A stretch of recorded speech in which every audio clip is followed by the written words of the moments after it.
Thank you for joining the Resilient Cyber Show. My name is Chris Hughes, and today I'm joined by Joe Lewis. Joe, thanks for being here. Hey, thanks for having me, Chris. Yeah, I'm excited to chat with you again. We've been chatting back and forth. Obviously you're new into your CISO role, 1 year down, a lot of lessons learned, a lot of things experienced, obviously. So I'm excited to have you back. But for folks who don't know you yet, haven't heard your story a little bit, who is Joe Lewis? What are you up to, and how did you get to where you are in your career? Great. Yeah. So my name is Joe Lewis. I'm the Chief Information Security Officer for the U.S. Centers for Disease Control and Prevention. I come to CDC. I've been at CDC for about a year now, a year in the seat. Prior to that, I was the Director of Cyber Assessment Strategy at the U.S. Department of Energy. And then prior to that, I was the Department of the Army civilian for almost 11 years, where I did mostly IT until the tail end of my career. I absorbed all these cyber and oversight compliance requirements that really tickled that part of my brain that said, maybe we just don't want to do IT ops anymore. Maybe we want to do cyber instead. I'm a former Marine, served honorably from 2000 to 2007. Let's see, spent about 3 years in private sector as well, operating a cost center as a production manager, which I think was pretty impactful to my time as a CISO. And yeah, man, I'm here to help pay it forward. I feel like the path to the CISO's desk is never a straight line, and it's anything I can do to help illuminate the path for anybody else is worth taking the time to do. Yeah, we were chatting about this would be an interesting topic to cover because, you are 1 year into the role. It's been a lot of lessons learned. It's your first CISO role. And, for a lot of us in cybersecurity, the CISO is seen as like the pinnacle of our career path, especially in the practitioner side of things. There's obviously advisory roles and, investors, et cetera. But like, in the practitioner context, the CISO is like the thing we're all trying to get after as we pursue our career and advance throughout our career. So, as we talk about that, tell us a little bit about the journey you had to the CISO role. You talked about some of the roles you've had, but dive into that a little bit. What your path looked like, what things helped, that kind of thing. Sure. Yeah. And, I jokingly said it, but it's true. The path is never a straight line. And so my path to the CISO's desk is very, very different than others. I've had the opportunity to speak to several of my peers about their path to the CISO's desk. And it seems like we all come from disparate walks and different skill sets and technologies and backgrounds. And so, I say it to say, if anybody's out there that wants to be a CISO, but think that you maybe are not starting at the right spot, that's okay, because there is no bona fide starting spot for this. I was an IT operations guy, right? So when I joined the Marine Corps, I took my ASVAB, walked in and said, hey, I just want to kind of work with computers. And they're like, yeah, sure, here you go. And so they made me a small computer system specialist. And what's funny about that is when you get to your first unit, they don't let you do anything other than make cables, right? So I was just sitting on a box Cat 5 making 6-foot patch cables for like 4 months until they realized I knew what I was doing. But I was heavy into IT operations, right? And so we were doing my first unit was at a support squadron. So we were doing things like forward arming refueling points, what we call it the AGSOC, the Air Ground Situation and Operations Center, supporting comms for basically the ground support for the wing. And so, spent some time overseas and really kind of took stock of my life, sitting out in a tent in Iraq, thinking about, what I was about a little less than a year from finishing my contract and trying to think of what I was going to do next. Realized I wasn't quite ready to get out. And so I re-enlisted and I ended up at the Marine Barracks in Washington, D.C., which was a purely ceremonial post. But this was back in the early 2000s, and the Marine Corps Institute was a part of the Marine Barracks in Washington, D.C. And so we were doing distance education before it was cool. We were doing things like, mailing books to people with Scantron forms, and then they'd mail the Scantron form back to us and they'd feed it into this big machine. And even then there was a complex web of IT and cyber that made that work. But I was there as we were just starting to develop online testing and online course delivery, which was pretty exciting stuff. I also got a chance to migrate them from Windows NT4 to Windows 2003 Server, which was something, right? And it was in the days of NMCI. So for all you folks out there that have ever had to live through NMCI, I feel really, really bad for you, but I lived it too. So we all wear the same battle scars.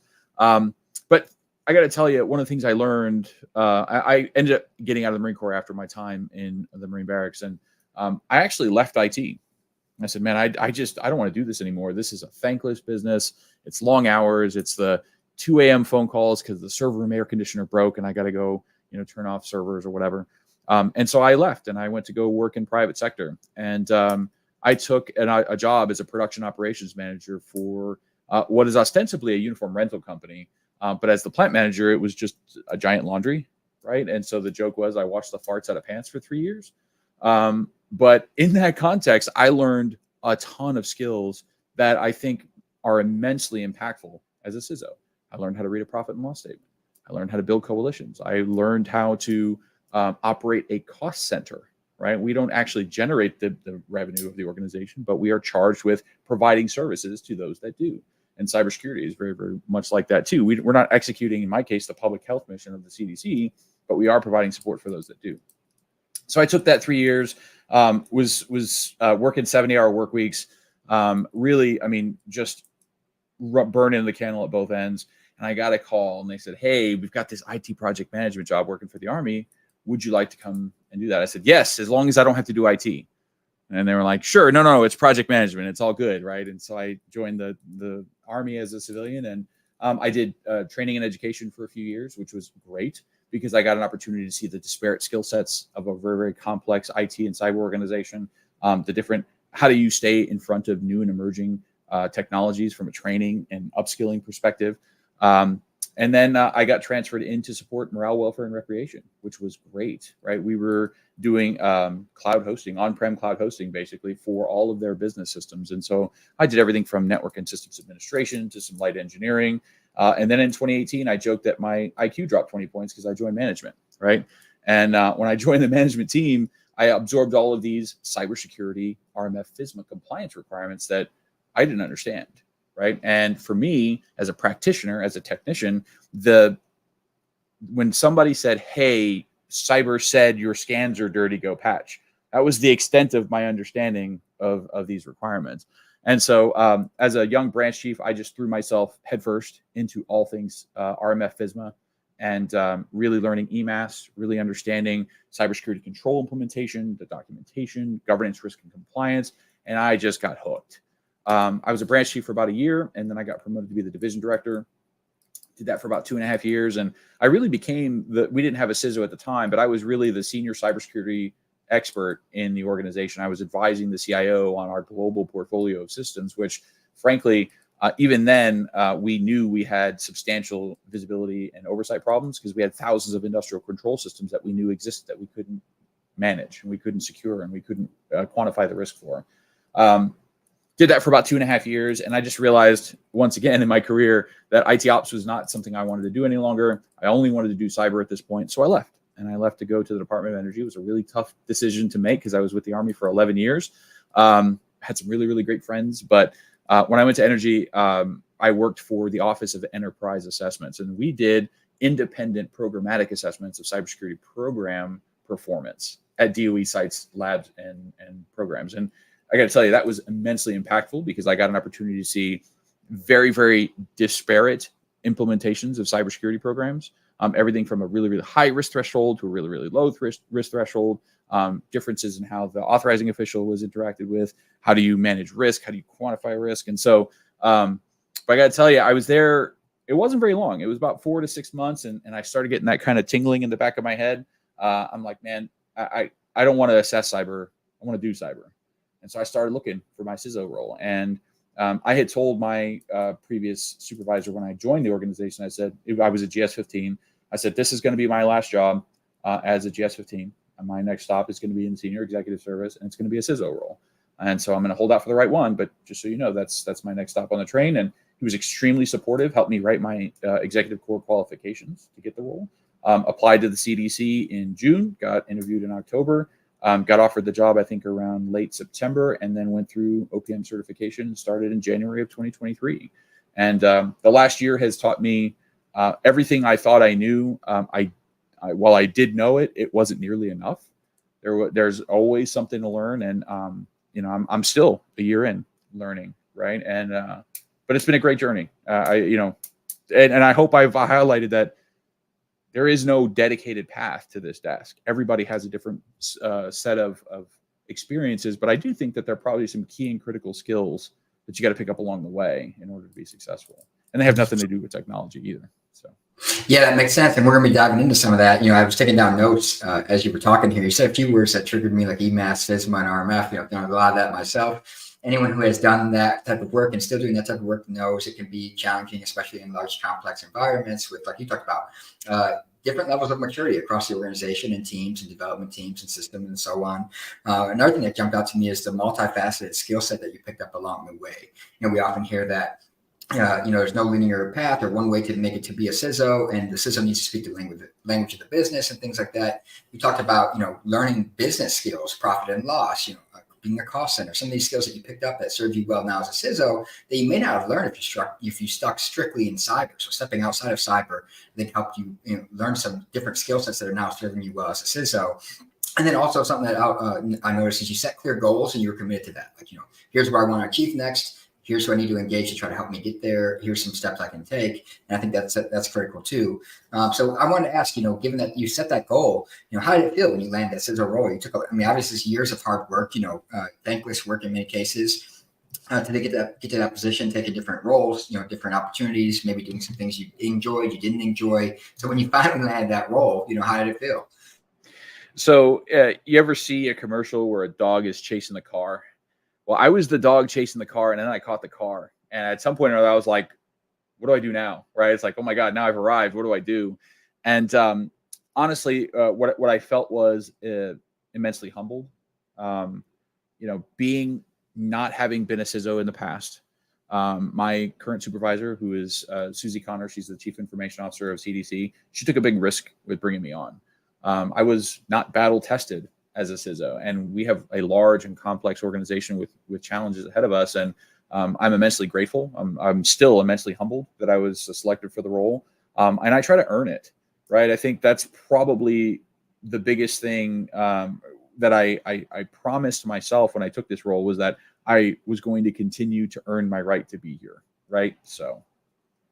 That's great. Yeah, I think that's the right mindset to have, and it makes you, show up every day and work hard and be a good part of a team, a contributing member of the team. And I'm sure your team, around you appreciate that. And we'll be diving into the team aspect of their CISO role here soon.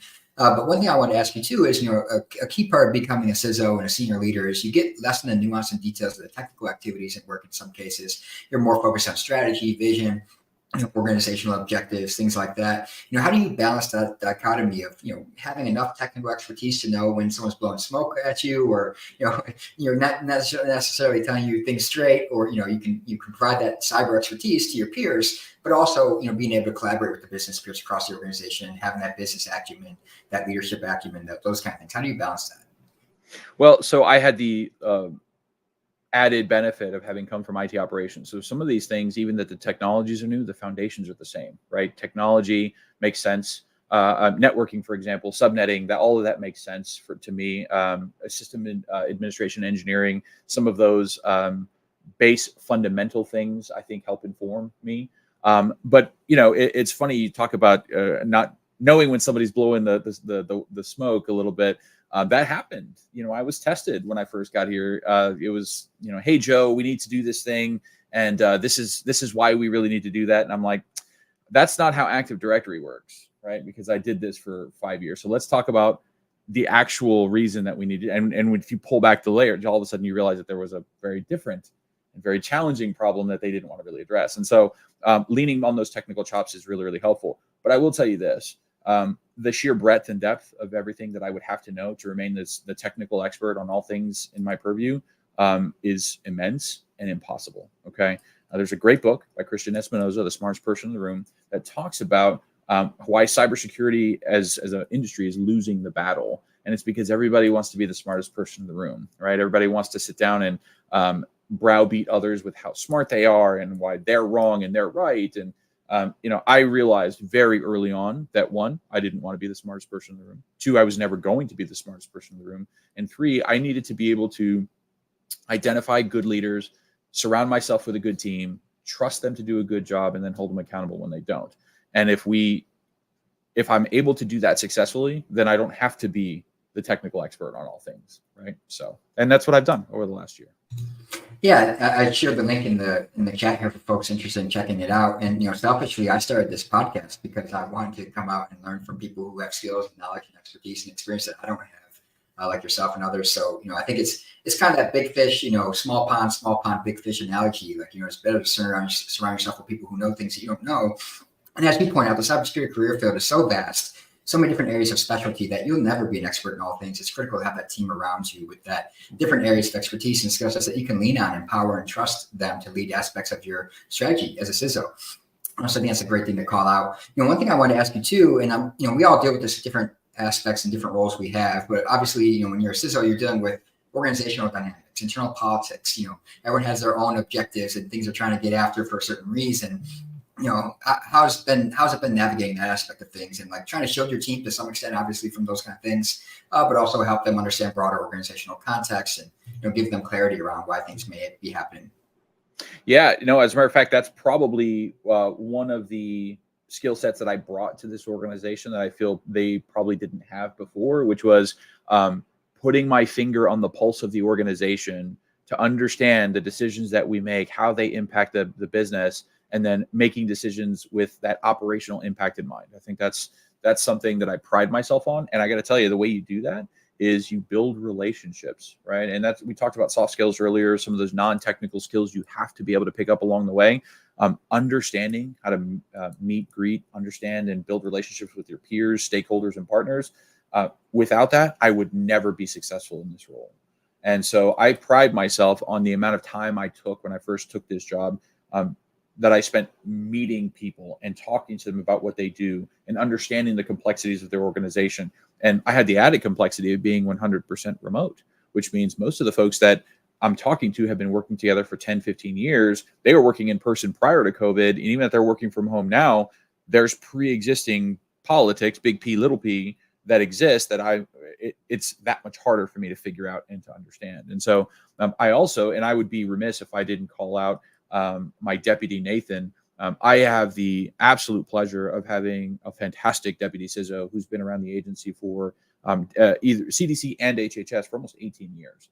And so he understands public health, he understands the agency. And so I rely heavily on his counsel and advice when we're going to make decisions for the agency to make sure that, one, I'm not going to upset any organizational dynamics that I don't understand, and two, that we're not going to negatively impact public health. And so again, surrounding yourself with good people, right, and being able to rely on them has helped me immensely.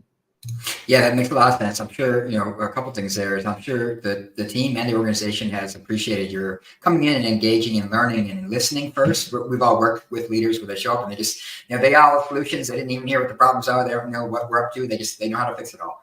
So, showing up and listening a lot, I'm sure goes a long way. And then having someone with that experience, internal organizational experience, relationships, and rapport can go a long way of helping you be successful, being new to the organization, new to that role, things like that. Speaking about, the team aspect, a key part of being a CISO and being an effective, successful CISO is surround yourself, right, with the right people and empowering them. Any thoughts about, building a team, empowering your team? How have you approached that as you went to this role? Yeah. So before I ever actually started, right, it was the tail end of December. I was on leave. I was going to start the role, I think, January 3rd because of the way the holiday shook out. It was like December 28th, I sent the team an email and I said, I'm going to be very, very specific. And this is the leadership team, by the way. I'm going to be very specific about building a leadership culture, right? And I'm going to focus on transparency, communication, honesty, and empathy.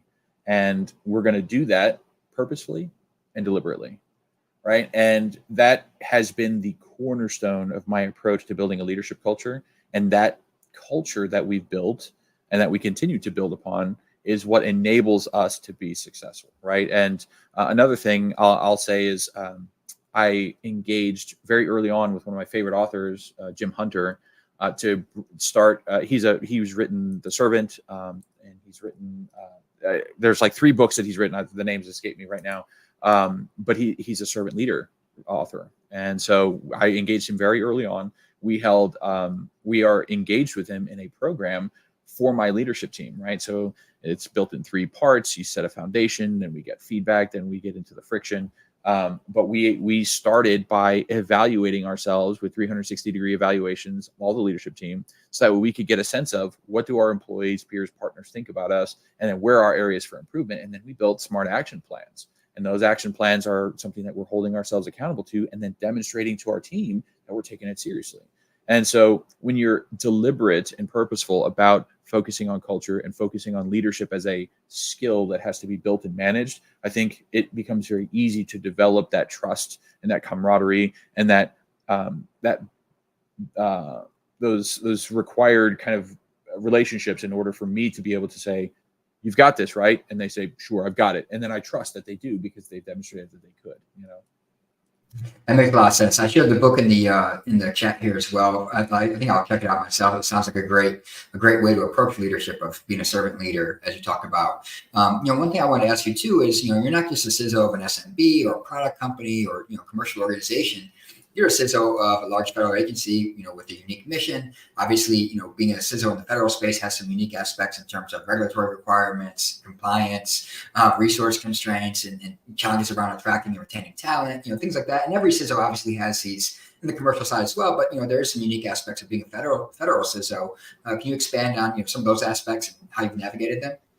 Sure. And I really, really appreciate the opportunity to talk about the unique challenges that federal CISOs face, because I think there's an expectation that being a CISO is a challenging job, and it is. But I think it's more challenging in the federal space than it is in private sector for a number of reasons, and some of them you already talked about. When I go to recruit talent, I am limited by the general schedule, right? The GS pay scale, and that means that I have to be that much more deliberate about sourcing talent that believe in what we do. Right? I have to get people that are passionate about public service, that are passionate about the mission of CDC, and that can appreciate how what we do enables the secure delivery of the public health mission. And so that's part one. I think not being able to compete from a pay perspective, it limits my options, but it also makes sure that if I'm really paying attention, I get damn good people. I get people that really want to do a good job. And so being really, really deliberate about hiring is important. I meet every person that we hire into a federal role in my office. After the selections are done, after the hiring panels have convened, I do a meet and greet with every new person. And I talk to them about culture, and I talk to them about what we do and why it's important. And so that's part one. The other part is our requirements evolve at a pace that I think is unheard of elsewhere.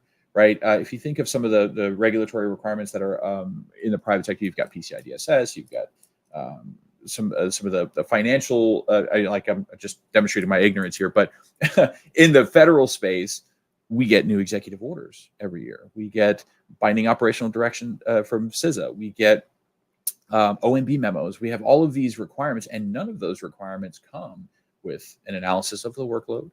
They never come with the funding that's associated or the resourcing from a personnel perspective that's done. And so, for me, the Joe Lewis School of Management is, we're juggling glass balls and rubber balls all day long. And so half the battle is determining what's the glass ball, what's the rubber ball. You drop a rubber ball, yeah, it bounces, somebody complains, but you just pick it back up and you keep about your day. You drop a glass ball, it shatters, and you've got a real problem. So, ruthless prioritization, to steal shamelessly from another CISO that I spoke to, ruthless prioritization of time and resources is really, really key, because these requirements are coming, whether you want to or not, and your compliance with them is not optional, right? And so I think being a federal CISO has taught me quite a bit in terms of how do I rationalize all of these competing requirements? How do I ensure that prioritization makes sense? How do I not let my team get burned out by these consistently evolving requirements? And how do I play the shield and the protector where it makes sense, so that way I can absorb some of those things so that they don't have to. Right? Yeah, a couple of things that are worth calling out is, I live and breathe in the federal space a lot of my time, a lot through my career and now. And, you're not lying. Especially the last few years, it feels like the cybersecurity executive order, and from that has come the focus on zero trust, the focus on supply chain risk management, SBOMs, cloud security, FedRAMP, vulnerability remediation timelines and requirements. Like, it is coming fast. A lot of these changing, evolving requirements that are coming out. And like you said, you're still dealing with the constraints around funding for actually achieving these objectives, or the talent to actually go out and execute on these things. But you have to get them done nonetheless. And I want to talk to you about that. You have a lot of challenges that we talked about, you laid out there, when it comes to being a CISO, and this is both in the commercial and federal side, there's a lot of unique aspects in terms of burnout and stress. We hear a ton about burnout and stress, balancing your personal and professional life and mental health. How have you navigated that aspect of the role, and any advice for, either, your peer CISOs or, folks aspiring to become a CISO? Well, I got to tell you, first and foremost, and thank you for this opportunity, because I think stress and burnout is something that, and the stigma around mental health is something that we need to really, really pull back the veil on. We need to have honest and open conversations, because if not, we're doing a disservice to everybody that's in this space. I'm actually a PhD student. I'm writing a dissertation, and a big component of my dissertation research focuses on stress and burnout and mitigating or mediating factors to stress and burnout. And I got to tell you, I had some high profile roles in the past, and I had stressful jobs in the past, and I thought I was well prepared. I was not well prepared for the amount of stress that I was going to absorb in taking over this job. And my boss asked me, I told her, I'm like, yeah, this job is really stressful. She says, tell me what's stressing you out? I'm like, the sheer enormity of it, right? What we do is so broad and so impactful, and there are so many requirements that it's very easy to wake up at 2:30 in the morning worried about FISMA, worried about GRC, worried about vulnerabilities, worried about cloud, FedRAMP, all these other things. And so I've done it. I got to tell you, and I would be remiss if I didn't take this opportunity to acknowledge that I did not do well with stress at the very beginning. I've had a couple of situations where, I don't like the person I turn into when I get stressed out, right? I'm short with people in meetings. I'm not as empathetic a listener as I should be, and I always tell my team, I was like, the longer we work together, the more often you're going to see me not at my best, but that doesn't mean I'm not going to keep trying to be better. Right. I don't like the person I turn into when I get overly stressed. And one of the things I quickly realized was that I needed some sort of good outlet for stress. And so I started going back to the gym. When I was in the military, I was a weightlifter. I started lifting weights again, and it really, really does help. But it's not everything, right? The other parts are, you got to take a whole body approach. You got to think about your mind, body, and your soul. And you got to make sure that you take care of all of those things. And so, talking to somebody, right? Talking to somebody about your challenges that you're facing, and how do you deal with those things? And I've done all of those things to try to help mitigate. And the advice I would give to those that are considering this role or similar roles of high profile, high stress, high burnout type environments are one, objectively and honestly take a look at yourself and say, am I ready? Is my personal life ready? Is my family ready? Am I capable of absorbing this level of stress and dealing with it in a productive way? And if the answer to that is anything other than a resounding yes, then you need to think twice about whether or not this is the right opportunity for you. The other thing I would say is never let it your own personal stress situation affect the team. I have not. I'll be honest. I have failed at that more than once, and I continue to try to be better. But I got to tell you, it always makes me feel worse when I realize that my stress level is negatively impacting my team. So, but more than anything, we just got to talk about it. We have to be willing and ready to talk about the stigma around these things, so we can pull back the veil and have good, productive conversations. Yeah, it makes a lot of sense. And, it's funny. I always go back to being a parent or being a father. The thing you talked about there is like not letting your stress negatively impact your team. At least for me personally, like the same, I try to do as a father, and that's hard sometimes. Like it's hard not to seem on edge or stressed out, or, just have a lot going on in your mind and juggling a lot. And, the same goes for leadership in any capacity, whether professionally or personally. So I like that lesson a lot. It definitely is a challenging thing to do sometimes. It really is. I want to ask you as well, if for folks that are aspiring to become a CISO, like you said, the path isn't linear, but there are some resources and some steps to take, things that you can pursue to help position yourself better. What are some recommendations that you give folks that are aspiring to become a CISO? Sure. So my number one piece of advice is avoid programs or boot camps or things that are designed to in 16 weeks, we're going to give you everything you need, and all you've got to do is pay us this big chunk of money, and we're going to train you and give you a job or help you get a job. And that never works, right? There is no shortcut to success, right? So that's my first piece of advice is don't do that. But I will say that you need to focus on non-technical capabilities, non-technical skills. Communication skills are vitally important, both written and oral communication skills. If you can't communicate your intent in a clear and concise way orally, if you can't paint a good vision or a good strategy that people are willing to buy into, then that's going to be a real inhibitor. If you can't communicate effectively in writing for briefings and emails and white papers and decision papers, then you're going to be negatively judged when the time comes for your opportunity. So focus on those communication skills because that's really, really important. The other thing is, and I mentioned this earlier, is learn the value of building relationships. If I had an opportunity to go back and talk to Joe Lewis 15 years ago and give him one piece of advice, it would be start paying attention to the value of relationships. Build good relations, network, have value-driven relationships, not a transactional, hey, I need this from you, you need this from me, but really understand what they are, what they need, what you need, and then work to achieve common goals and build those coalitions of the willing, because that's so vitally important, and it's impossible to succeed without them. The other thing I would say is you probably absolutely 100% need to understand business. Okay. And that's a broad term, but I mean, there are key and critical business related skills that a CISO needs, regardless of context, in order to be able to have meaningful conversations on the business terms, right? When I go talk to other executives, I'm not talking about vulnerabilities or 0-day exploits, or, it's, they don't know, they don't care, they don't understand. But when I call and I say there's a 0-day in GitLab, and I have to quarantine you, which will negatively impact your operations and your developers if we can't get this resolved today, I really need your help, then that's a different discussion, right? We start talking about, I'm looking out for your operational impacts. Let's work together to not negatively impact those things.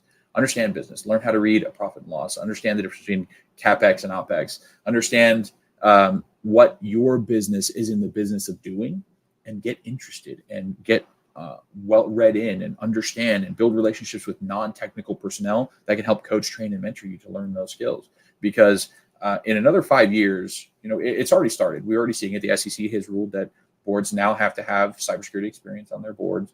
In another 5 years, the CISO is really going to be a true C-suite executive. Right now, I think we're working our way there, right? We're maturing our way there. But I think in another 5 years, we're going to be in a place where the CISO in particular is a full-fledged C-suite executive that has voting power and that helps drive organizational goals.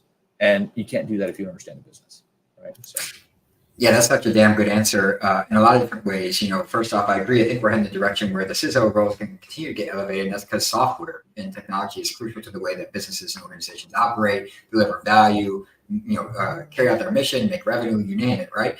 And also, another thing I like about your answer is it wasn't technical focused. We keep hearing more and more about, this senior executive security leader needs to be able to communicate, build relationships, build trust, have empathy, have rapport for peers in the organization. And also, you talk about understanding what your organization does. It's hard to accept sometime in security that they don't really care as much as we do about security. Their goal is something different. They're here for the mission of the organization, and it's not cybersecurity. It's something else. You need to understand what that is. So I want to talk about your current role, some of the things you're focused on before we break here and wrap up the show. People are curious, I'm sure to hear, what are some of your strategic objectives at CDC, from a cyber perspective that you're working on, at least to the extent that you could talk about publicly. Sure. People are curious to hear what you're up to, what you have going on. Sure. So my number one priority is evolving the cybersecurity program office at CDC to meet the needs of the evolving enterprise. Okay. And that's almost like a textbook definition, but the reality is we are modernizing. The agency is modernizing at a speed that I have rarely seen in the federal space. Very agile, very aggressive deadlines for modernizing. And cybersecurity just absolutely cannot be an inhibitor to those things. Right, our processes are built on legacy thoughts and ways of doing business. Anybody that has ever done any work in a GRC tool, when your GRC, your authorization process is tied to a physical or a host name and an IP address and a MAC address, you failed at step 0, right? Because guess what? What about infrastructure as code? What about Kubernetes clusters? What about Docker containers? I mean, we need to be thinking different about how we modernize our own processes and our own operations so we can be responsive, we can be nimble, we can be agile. And that's where I'm really spending my year focusing on. 2023 was about setting a good foundation. I tell my team we planted acorns, but we don't get to sit in the shade yet. We're not sitting under the shade of the oak trees yet. We got some time. We got to do that. 2024, my leadership team and I are focused on all things RMF FISMA. We are completely rewriting our authorization process so that way we can be that agile, responsive, and that nimble partner and not an inhibitor to progress.